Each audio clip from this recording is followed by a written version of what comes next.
Assalamualaikum warahmatullahi wabarakatuh. Ashamaa akkam jirtu kabajamtoota hordoftoota maatiiwwan chaanaala Seeruutuu bakka kallattii jirtan hundatti nageenyi kiyya kan kabajaa fi jaalalaa kan onnee irraa ka'e isin biraa ga'u isiniin jecha barnoota haarawaa qabadhee isinii dhufe barnoota amma qabadhee isinii dhufe kana keessatti bilbila keessan qilleensa irratti ol hidhuu akkasuma bilbila isin jalaa qilleensa irratti hidhame immoo akkaataa itti hiikkattanii fi bilbila qilleensa irratti ol hidhuu jechuun yeroodhaaf jechaadha.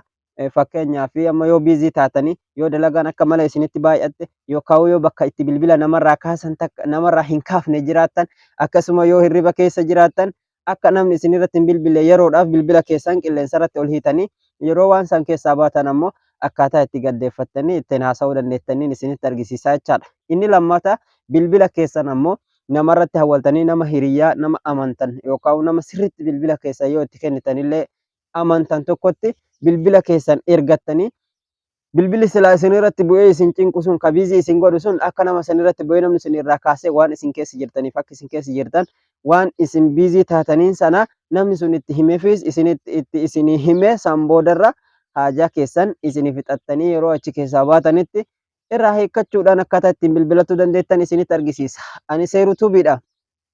Viidiyoo kana amma ilaalaa jirtan laayikii gochuu hin dagatiniis hin jedha. Akkasuma hiriyoota keessaniifis sheer godhaa akka irraa baratanii fi yuutuubii kanatti dursa dhufaa jirtan taanaan sabiskiraayibii gochuudhaan mallattoo beelii duratti baatu san irratti tuqaa barreeffama ol jedhu irra kaawwadhaa isiniin jedha. Yaada qabdan gara koomeentiitiin naaf barreessaa. Barnoota isin darbe argatuudhaaf porofaayilii gattuquudhaan mata duree pileeyilistiitii fi viidiyoo si jala dhaquudhaan daawwachuu ni dandeettu isiniin jedha. Gara barnooticha isin dabarsa.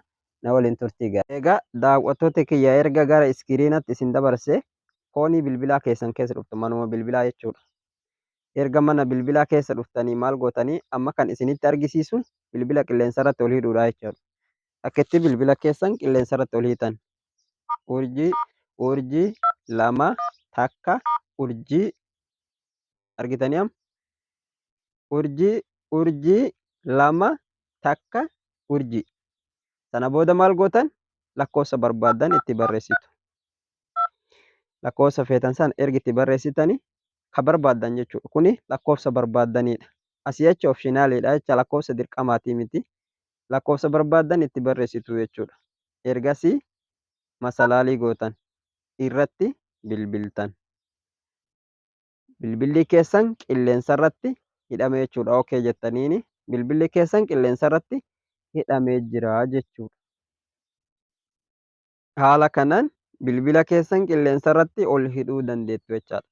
Kan qilleensa irratti ol hiitan sana akka itti hiikuu dandeettan amma furmaata isaati gaa ol hidhuu isin argisiiseemi erga ol hiitanii akka itti hiikuu dandeettan maal gootan masalaalii dhuftan masalaalii ammas duwwaa lama masalaalii irratti bilbiltan gaafa irratti bilbiltan hiikamee jira jechuudha. Kenoo successful jedhee hiikamee jira jechuudha. Samiirraa bu'ee jira.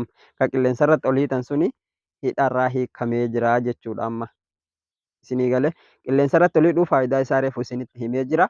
Qilleensa irratti ol hidhuun akka bilbilli nama tokkootu yeroodhaaf sirratti hin buune ofirraa godhuudha jechaadha yeroo mashquula keessa jirtutti.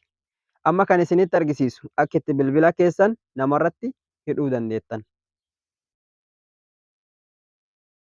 Maal gootanii asirra dhuftanii urjii lama 20 takka urjii gootan lakkoofsa nama sanii itti barreessitu san booda jechuudha.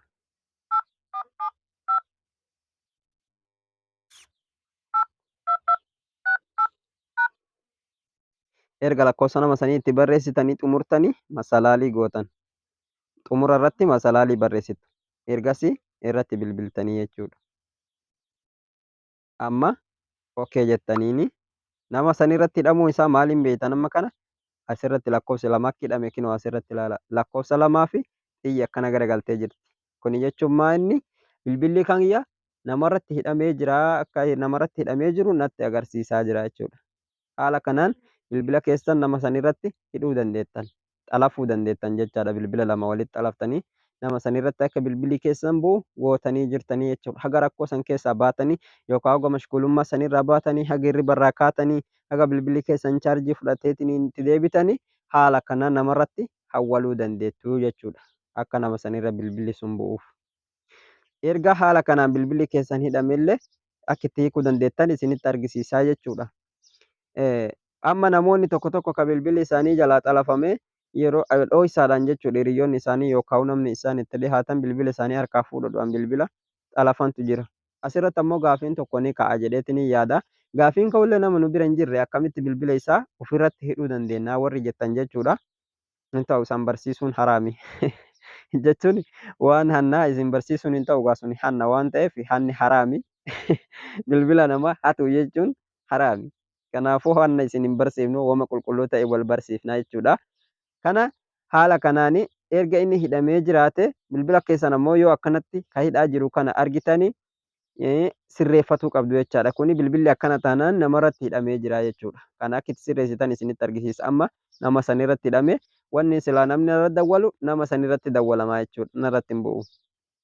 Erga haala kanaan ol hiinee ofirraa namarratti hiinee akka itti hiinu isinitti argisiisa jechaadha. Ni dhuftanii maal gootan masalaalii duwwaa duwwaa lama masalaalii agartanii amma masalaalii duwwaa duwwaa lama masalaalii ergasii irratti bilbiltan.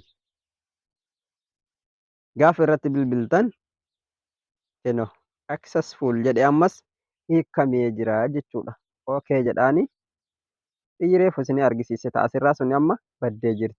Bilbilli kiyya kan dura namarratti hawwalame sun namarraa deebi'ee jira jechuudha. Kana booda namni yoo narra bilbile na argata malee nama san hin argu jechuudha.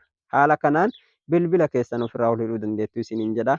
Kabajamtoota hordoftoota kiyyaan seeruu tuubiidha. Haga ammaa chaanaala kana yoo sabiskiraayib hin godhin sabiskiraayib gochuudhaan keessaa baa isiniin jedha. Haga viidiyoo biraatti walitti deebinutti nagaan naa tura. Baay baay.